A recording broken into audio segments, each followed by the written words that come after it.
ഒരു മിനിറ്റ്. എന്റെ സത്യയുടെ ഫോൺ പിന്നെ ചെയ്യാം, വീട്ടിലോട്ട് പോവാ.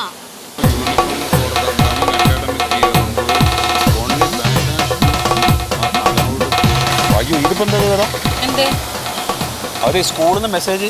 എന്ത്? ഇപ്പൊ നമ്മൾ ഈ വാങ്ങിച്ചിട്ടുള്ള യൂണിഫോം അല്ല, വേറെ യൂണിഫോം ആണ്. ഇനിയിപ്പോ എന്ത് ചെയ്യും? സാരില്ല, നമ്മളിപ്പോ മേടിച്ചല്ലേ ഉള്ളൂ, നമുക്ക് വേറെ ഇതങ്ങ് തിരിച്ചു കൊടുത്തിട്ട് വേറെ മേടിക്കാം. അത് മാറ്റി തരുമോ? പിന്നെ എന്തായാലും നല്ല മനുഷ്യനായിരുന്നു. നോപ്പാ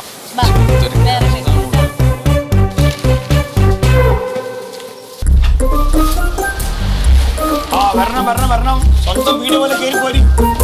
അതെ, ഞങ്ങൾ ഇപ്പൊ ഇവിടുന്ന് സാധനം എടുത്ത് ഇറങ്ങിപ്പോയുള്ളൂ. മറ്റേ ദുബായിലെ എന്തേ വീണ്ടും പോകുന്ന സാരി വേണോ? സാരിയല്ല, ഇത് എന്താ അറിയോ, ഇപ്പൊ ഒരു മെസ്സേജ് വന്നു ഫോണില്. അതായത് മറ്റേ സ്കൂളിൽ നിന്ന് എന്താണ് ഈ അവര് പറഞ്ഞിട്ട് നമ്മൾ എടുത്ത യൂണിഫോം ഉണ്ടല്ലോ, ആ യൂണിഫോം അല്ല, പിന്നെ വേറെ യൂണിഫോം ആണ്. പിന്നെ ഷൂ ആ കമ്പനീന്റെ അല്ല, വേറെ ഏതൊരു കമ്പനിയുടെ വാങ്ങണം എന്ന് പറഞ്ഞത്. അപ്പൊ ഇവിടെ അറിഞ്ഞില്ല, ഇല്ല ഞമ്മക്ക് ഇൻഫർമേഷൻ തന്നില്ലല്ലോ. എന്താ ചെയ്യാ? ഈ സാധനങ്ങൾ കൊണ്ട് ഇപ്പൊ ഞങ്ങള് നമുക്ക് പ്രയോജനം ഇല്ലല്ലോ. സ്കൂളിൽ നമുക്ക് ഇത് യൂസ് ചെയ്യാൻ പറ്റില്ലല്ലോ, ഷൂവും പറ്റില്ല. അപ്പൊ പിന്നെ ഇത് മാറണമല്ലോ. എങ്ങനെ മാറ്റേ? അല്ല, നിങ്ങൾ ഈ സാധനം എടുത്തിട്ടേ ഞങ്ങൾക്ക് പൈസ തന്നാ മതി. അത് കാര്യം പറ്റൂല. നമ്മൾ ഈ സാധനം തിരിച്ചേൽപ്പിക്കാം. ഉണ്ട്, അല്ല നമ്മൾ വിറ്റ സാധനം ഈ പീഡിയയിൽ തിരിച്ചെടുക്കുമല്ലോ.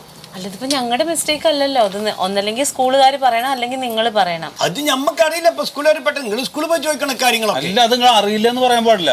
അറിയില്ല എന്ന് പറഞ്ഞാൽ ഞമ്മക്ക് എന്റെ മൊബൈലിൽ മെസ്സേജ് ഒന്നും വന്നില്ല. എന്റെ പൊന്നു ചേട്ടാ, ഇത് 1000-500 രൂപയുടെ കേസ് ആണെങ്കിൽ പോട്ടെ എന്ന് വിചാരിക്കും. ഇത് 7500 രൂപയല്ലേ?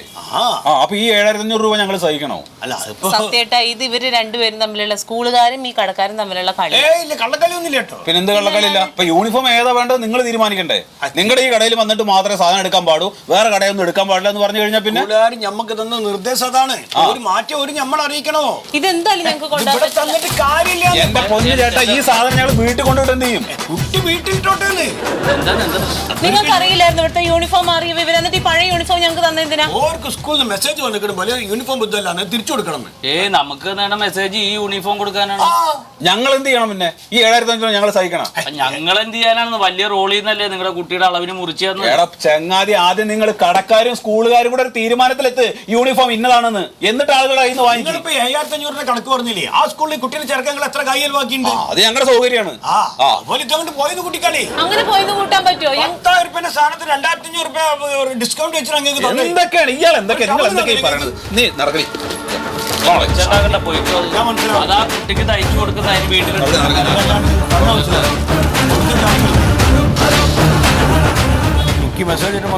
എല്ലാ മെസ്സേജും നോക്കിട്ട് തല്ലുകൊള്ളാൻ നിൽക്കല്ലേട്ടാ. ടീച്ചറെ വിളിച്ച് ചോദിക്കുക. ഓരങ്ങനെ മാറ്റം വരുത്തുന്ന നമ്മളോട് പറയണ്ടേ?